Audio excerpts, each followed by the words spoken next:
பாரம்பரிய வள்ளுவர் குல ஜோதிடர் சங்கம் சார்பாக 2024-25 ஆண்டு குரோதி வருட பஞ்சாங்க வெளியீட்டு விழா திருப்பூரில் நடைபெற்றது. 2024-25 தமிழ் வருடத்துல 17 புயல்கள் உருவாகும் அப்படிங்கறத நம்ம கணிச்சு கொடுத்திருக்கோம். இந்த 17 புயல்கள்ல 11 புயல்கள் வலுவற்ற புயல்களாக இருக்கும், 6 புயல்கள் மிக வலுவான புயல்களா இருக்கும். இந்த ஆண்டுல அதாவது தென்கிழக்கு நாடுகள்ல அதிக சேதமும் தென்மேற்கு நாடுகள்ல சேதம் குறைவாகவும் இருக்குங்கிறதை கணித்து கொடுத்திருக்கோம். அடுத்து அப்படின்னு பார்க்கும்போது உலகத்துல எல்லா நாடுகளும் அழிவை சந்திச்சாலும் இந்த வருடம் மிதுன ராசியில திருவாதிரை நட்சத்திரத்துல பிறக்கிறதுனால நமது இந்திய தேசத்துல அழிவு குறைவுதான் அப்படிங்கிறத தெளிவா கணிச்சு கொடுத்திருக்கோம்.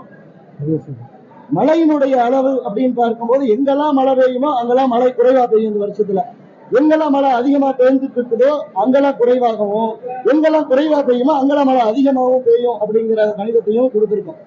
இன்னும் இந்த வருஷம் அப்படின்னு பார்க்கும்போது எந்த விலைவாசியுமே நிலையானதா இருக்காது, அதிக ஏற்றங்களோடும் அதிக இறக்கங்களோடுமே இருந்துட்டு இருக்கும்.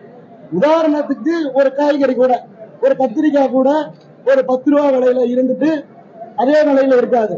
அது டக்குன்னு 50 ரூபா கிலோ போகும், மறுபடியும் 20 ரூபா கிலோ வரும், 5 ரூபாய்க்கு கூட வரும்.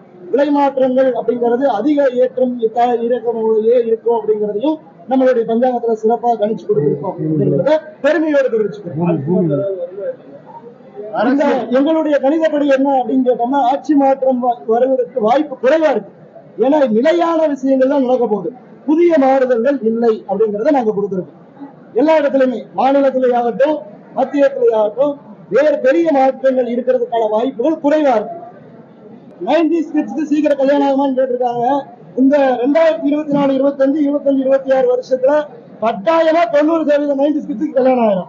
நாங்க கேரண்டியா சொல்றோம்.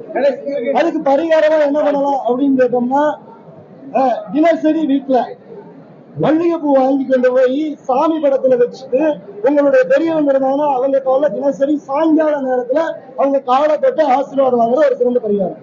பெரியவங்க இது மதம் சார்ந்தது அல்ல.